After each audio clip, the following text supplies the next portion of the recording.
da Graciane, pastor da Quadrangular Morumbi. Estou passando aqui para convidar você a participar conosco deste culto. Com toda certeza, Deus tem uma palavra para a tua vida. Se você ainda não é inscrito no nosso canal, se inscreva, acione o sininho e você vai receber as nossas notificações. Fica com Deus, um beijo no teu coração, Deus abençoe. Quem trouxe a sua Bíblia, diga amém. Abra comigo no livro escrito por Marcos, capítulo de número 10, versículo de número 17. O evangelho escrito por Marcos, capítulo de número 10, a partir do versículo 17. Daqui a pouco nós vamos orar pelas mamães. Mães, vocês são agraciadas, viu? E eu quero mandar um beijo para minha mãe, que está nos assistindo, tá? Mãe, eu sei que não é fácil. Cuidar da Jéssica é difícil demais. Deus tenha misericórdia da senhora. Amém. Eu não dei trabalho pra minha mãe, não. Pouco. Minha mãe olha para mim e fala assim: meu Deus, que milagre Jesus fez na vida do meu filho. Olha para o mundo lá e fala assim: Jesus faz milagre, viu? Marcos capítulo 10, versículo 17. Quem achou, diga amém.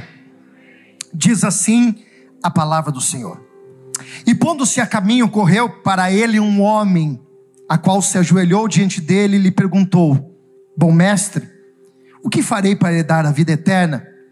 E Jesus lhe disse: Por que me chama de bom? Ninguém é bom senão um, que é Deus. E tu sabes os mandamentos? Não adulterarás, não matarás, não furtarás, não darás falso testemunho, não defraudarás alguém, honra teu pai e a tua mãe. E ele respondeu: Mestre, tudo isso tenho guardado desde a minha mocidade. E Jesus, olhando para ele, o amou e lhe disse: Falta-lhe uma coisa. Vai, vende tudo quanto tens e dá aos pobres, e terá um tesouro no céu. E vem e toma a tua cruz e segue-me. Mas ele, pesaroso por esta palavra, retirou-se triste, porque possuía muitas propriedades. Então Jesus, olhando em redor, disse aos seus discípulos: Quão dificilmente entrarão no reino de Deus os que têm riquezas. E os discípulos se admiraram dessas palavras, mas Jesus, tomando a palavra, disse-lhes: Filhos, quão difícil é para os que confiam nas riquezas entrar no reino de Deus. É mais fácil passar um camelo pelo fundo de uma agulha do que entrar um rico no reino de Deus. E eles admiravam ainda mais, dizendo entre si: Quem poderá então se salvar? Jesus, porém, olhando para ele, disse: Para os homens é impossível, mas não para Deus, porque para Deus todas as coisas são possíveis. E Pedro começou a dizer: Eis que nós deixamos tudo e te seguimos. E Jesus, respondendo, disse: Em verdade te digo, que ninguém que tenha deixado casa, ou irmão, ou irmãs, ou pai, ou mãe, ou mulher, ou filhos, ou campo, por amor a mim e do evangelho, que não receba 100 vezes mais, já nesse tempo, em casas, irmãos, irmãs, mães, filhos e campos, com perseguições, e no século futuro a vida eterna. Porém muitos primeiros serão derradeiros, e muito derradeiros serão primeiros. Feche os seus olhos se você puder, e coloque a mão no teu coração. Eu quero que você ore para que o Espírito Santo fale contigo nessa breve reflexão. Daqui a pouco nós vamos participar do corpo, do sangue de Cristo, mas que nesse momento nós tenhamos um momento da palavra, onde o Espírito de Deus com toda certeza há de tratar em cada coração nessa noite, em nome de Jesus. Pai, fala conosco através da tua palavra. Nós abrimos o nosso coração e pedimos para que teu Espírito tenha toda a liberdade para falar, não aquilo que nós queremos, mas tudo aquilo que nós precisamos para ouvir da tua palavra, para receber, ó Deus, daquilo que o Senhor tem para tratar nos nossos corações. Não somente os nossos ouvidos, mas abrimos principalmente o nosso coração, para que possamos sair daqui, ó Pai, não da mesma forma que nós entramos, mas que possamos sair daqui renovados pelo poder do teu Espírito, e através da tua palavra sermos tocados e transformados em nome de Jesus. Usa a minha vida, o Espírito de Deus, para que eu venha falar não aquilo que os meus sentimentos, a minha vontade tem de prevalecer, mas sim, ó Deus, aquilo que o Senhor tem para falar a cada um de nós nessa noite. Assim nós oramos e desde já te agradecemos em o nome de Jesus. E se você crê que Deus vai falar contigo, diga graças a Deus. Queridos, eu quero rapidamente fazer uma reflexão dessa palavra. É claro que não dá tempo de nós nos aprofundarmos ainda mais nesse texto, porque na verdade vem de um contexto muito interessante, mas eu quero abordar alguns pontos dentro dessa palavra. E a primeira coisa que eu quero que você traga à sua memória agora é se você pudesse imaginar que um foco de luz, através do Espírito Santo, fosse literalmente colocado dentro do teu coração e revelasse tudo.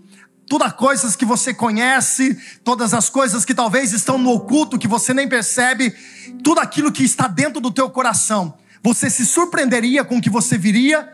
Ou você já com certeza estaria habituado a isso? Isso não traria a você nenhuma preocupação, nenhum espanto. Por que eu estou dizendo isso? Porque com o passar do tempo nós podemos entrar numa linha de conforto muito perigosa. E nós já nos habituarmos com as coisas que são do alto. E apesar de nós nos acostumarmos e devemos de uma outra forma, eu quero que você entenda, nós precisamos estar focados nas coisas que estão do alto, mas nós não podemos perder o temor por aquilo que é santo na nossa caminhada. E nós precisamos estar atentos para ver se a nossa caminhada de cristão já não se tornou um ato religioso na nossa vida. Será que nós realmente hoje estamos vivendo como cristão? Ou será que hoje nós estamos vivendo como alguém que pratica a religiosidade na sua caminhada? Por que eu estou falando isso? Porque a história que nós acabamos de ler desse jovem, em algumas palavras, em alguns contextos, em algumas traduções, vai chamar ele de príncipe, mas eu quero chamar ele de um jovem rico, um homem de muita posse, um homem de muita riqueza, um jovem que tinha financeiramente a sua vida construída, e ele estava baseado nisso, a sua vida estava sendo construída nisso. Mas o mais interessante que a primeira parte desse contexto é que quando Jesus vai perguntar para ele, depois de uma pergunta que ele diz: mestre, o que tenho a fazer para herdar a vida eterna? E Jesus coloca diante dele, primeiro, o decátulo, os 10 mandamentos. E categoricamente esse rapaz vai responder aquilo que Jesus tinha perguntado com muita tranquilidade. E ele vai dizer: mestre, isso eu tenho feito.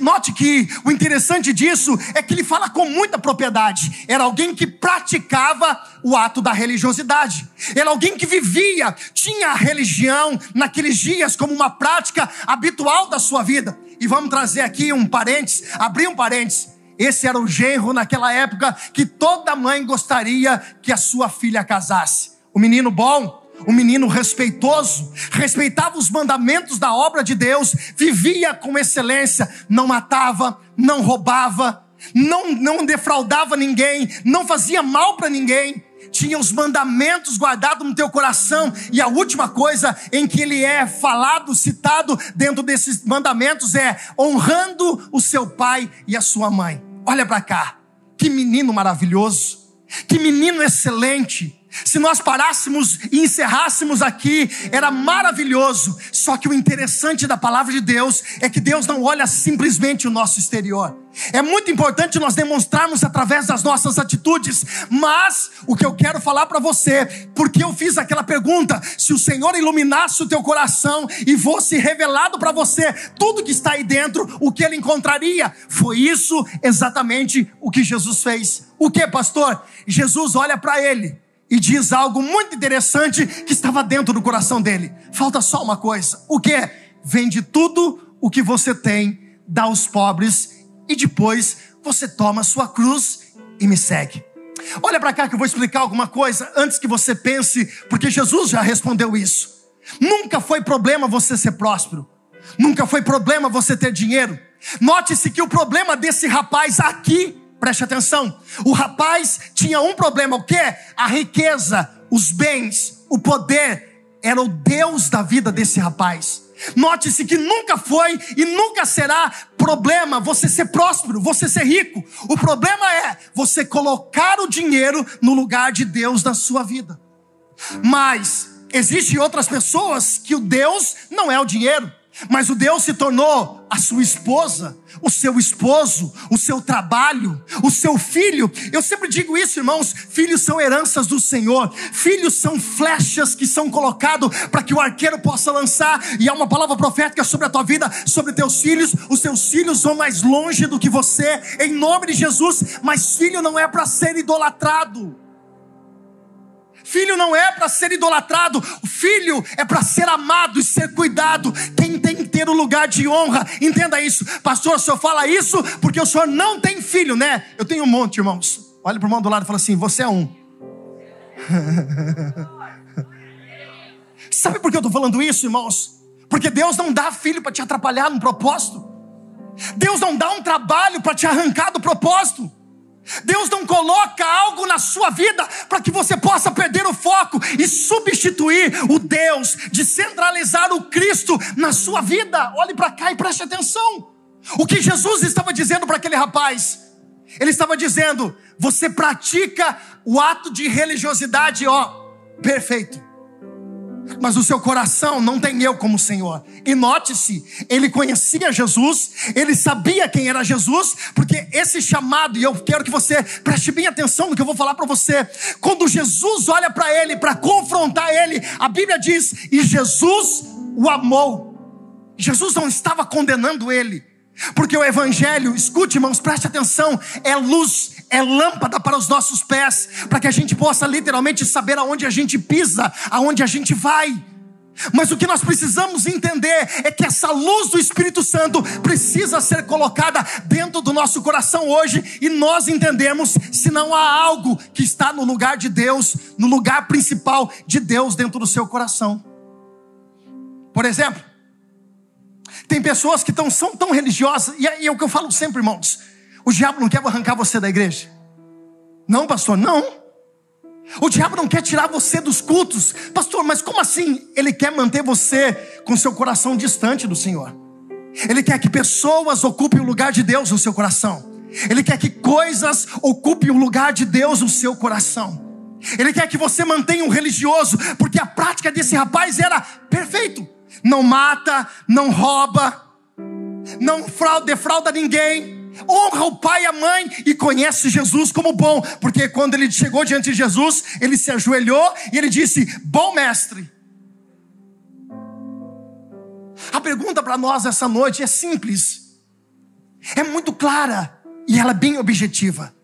Será que não existe no nosso coração alguns ídolos que nós estamos construindo e nós não estamos percebendo? Será que nós não temos deixado Jesus em segundo plano na nossa vida? Será que dentro das nossas decisões, escolhas, quais são as nossas prioridades? O que nós colocamos como primordial na nossa vida, como primeiro na nossa vida, será o nosso relacionamento? Será o nosso trabalho? Tem gente que trabalha e fala assim: não, pastor, agora eu não tenho mais tempo. Sabe o que é interessante, irmãos, que nós precisamos guardar no coração? Eu disse isso na hora da oferta e vou reforçar isso. Tudo que você tem, preste atenção, é pela graça e pela misericórdia de Deus. E o Senhor só te deu para você administrar o que Ele confiou nas suas mãos da melhor forma. Pastor, como assim? A tua família, Deus confiou nas suas mãos, é para você administrar a sua família da melhor forma. Os bens que Deus colocou nas suas mãos, é para você administrar da melhor forma. Deus confiou algo na sua mão, mas Deus não confiou algo para que se torne Deus dentro do seu coração. Os discípulos ficaram preocupados, porque Jesus vai dizer: quão difícil é alguém, e eu vou trazer agora para a nossa linguagem, preste atenção. Jesus disse: quão difícil é que um rico entre no reino de Deus. A passagem aqui, irmãos, é clara, está falando sobre salvação, sobre vida eterna. E eu quero traduzir para os nossos dias, dizendo: quão difícil é quando nós colocamos algo na frente ou no lugar de Deus na nossa vida. Toma cuidado, irmãos, porque às vezes o seu celular pode se tornar um ídolo na sua vida. Toma cuidado, irmãos, porque às vezes você pode nem imaginar, mas Satanás, de uma forma muito caprichosa, enganosa, ele vai te seduzindo, ele vai roubando o seu tempo, ele vai inserindo coisas e permitindo para que você possa perder a sua conexão, a sua intimidade, a sua prioridade diante do evangelho que é Jesus Cristo. Será que as coisas não estão tomando o lugar de Deus? Será que eu não tenho substituído o que é primordial, o que é importante na minha vida? Será que Cristo não tem se tornado segundo, terceiro, quarto, quinto plano? Não, hoje eu vou para a igreja porque hoje é Santa Ceia. E minha mãe me ensinou dizendo que eu tenho que tomar a Santa Ceia. Irmãos, é umas coisas que a gente fica perguntando. Peraí, eu só tenho que praticar um ato de religiosidade? Eu me tornei um religioso? Não, eu tenho que estar aqui por amor. Eu tenho que estar aqui quando eu sair de casa. Eu tenho que sair adorando a Deus, porque o culto não começa aqui. O culto começa dentro da minha casa. Posso ouvir glória a Deus por isso? É quando eu estou lá tomando banho, é quando eu estou preparando a roupa, é quando eu estou no espírito de adoração, dizendo: hoje eu vou ter um encontro principal, especial com Deus Todo-Poderoso. Hoje é uma noite de ceia, hoje é a noite de renovo para a minha vida, hoje é a noite da misericórdia me alcançar. Isso começa dentro da minha casa. Eu saio de casa num pé de guerra com a minha mulher, porque ela atrasou. Deus está falando. Não, mulher não atrasa. Mulher sabe a hora certa de chegar. Amém? Aí eu vim aqui numa guerra. O irmão fechou eu no trânsito. Eu mandei ele catar coquinho. Não era isso. Aí eu chego aqui, aí fala assim: não, o louvor não estava muito bom hoje. Não, a palavra do pastor não estava tão inspirado hoje não. Irmãos, esse é o problema. É que a gente quer sentir Deus somente aqui, e a gente precisa ficar atento. Porque se isso está acontecendo, se eu estou ter um encontro com Cristo, quando eu venho para a igreja, quando eu tenho que estar participando de um culto, eu preciso ligar o meu sinal de alerta. Por quê? Porque alguma coisa está errada. Jesus saiu do trono principal, Jesus desceu do lugar mais alto, e agora ele deixou de lado, porque alguma coisa está substituindo. E é essa pergunta que Deus faz para a gente hoje. Será que não tem alguma coisa? Será que não tem alguém que está substituindo o lugar de Deus na nossa vida? Sabe o que é interessante, irmãos? Uma outra parábola, quando Jesus vai contar para os seus discípulos, respondendo também sobre o reino de Deus, ele vai dizer que o Senhor preparou uma grande festa, um grande banquete. E ele vai dizer que mandou um dos seus servos na casa de um, e um disse: olha, eu não posso, eu comprei juntas de bois. Aí ele vai na casa de um outro, e o outro responde: olha, eu não posso, eu acabei de adquirir um monte de terras. Aí ele vai na casa do outro, e ele diz: olha, eu não posso, porque eu acabei de me casar. O que tem de errado em casar, em comprar bois, em comprar terra? Nada. O que é de errado é substituir e não participar do banquete por causa dessas coisas. É Jesus que está dizendo.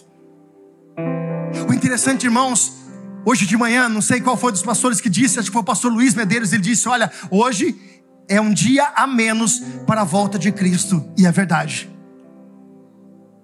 E como nós estamos? Como que o Senhor vai encontrar o nosso coração? Como que o Senhor vai encontrar a nossa casa, morada do Espírito Santo? Como que Ele vai encontrar? Será que é um lugar habitável pelo Espírito Santo, um lugar onde Ele é realmente o nosso Deus, soberano sobre todas as coisas e acima de todas as coisas? Porque na verdade esse jovem rico, ele estava esquecendo que o princípio desses mandamentos é: amarás a Deus sobre todas as coisas.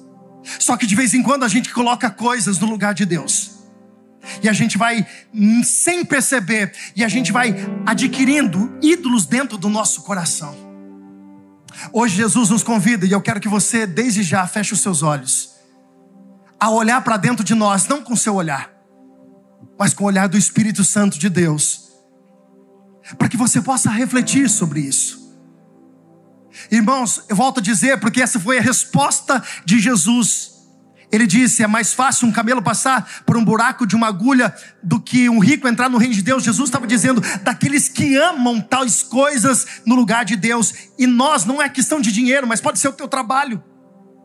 Porque se o teu trabalho atrapalha a tua comunhão com Deus, se o teu trabalho tem atrapalhado a tua intimidade com Deus, você deve trabalhar, irmão, você deve acordar cedo, você deve fazer, mas nada pode substituir o que Deus tem para fazer na sua vida. Com seus olhos fechados, eu quero fazer uma pergunta para você nessa noite, e responda com muita sinceridade. Se a sua resposta for: pastor, eu estou tranquilo, Deus é o centro, continue. e leve essa palavra como um alerta para a tua vida. Leva essa palavra como um sinal de alerta, para que nunca você se perca na sua caminhada e perca de colocar Cristo como o centro da sua vida. Disse alguém: se Jesus não for o centro da nossa vida, todas as outras coisas estão fora do lugar. Como está a sua vida com Deus? Como está a sua comunhão com Deus? E a pergunta é: Jesus é o centro da sua vida? Não estou falando da sua religião, estou falando de Jesus. Porque a sua religião você pratica, vida com Deus você vive, você exercita ela todos os dias. Hoje é a noite de nós alinharmos a nossa vida com Deus. Hoje é a noite de nós colocarmos a nossa casa em ordem. Que a luz do Espírito Santo ilumine teu coração nessa noite, e que você reconheça que talvez hoje coisas podem estar tomando o lugar de Deus na nossa vida.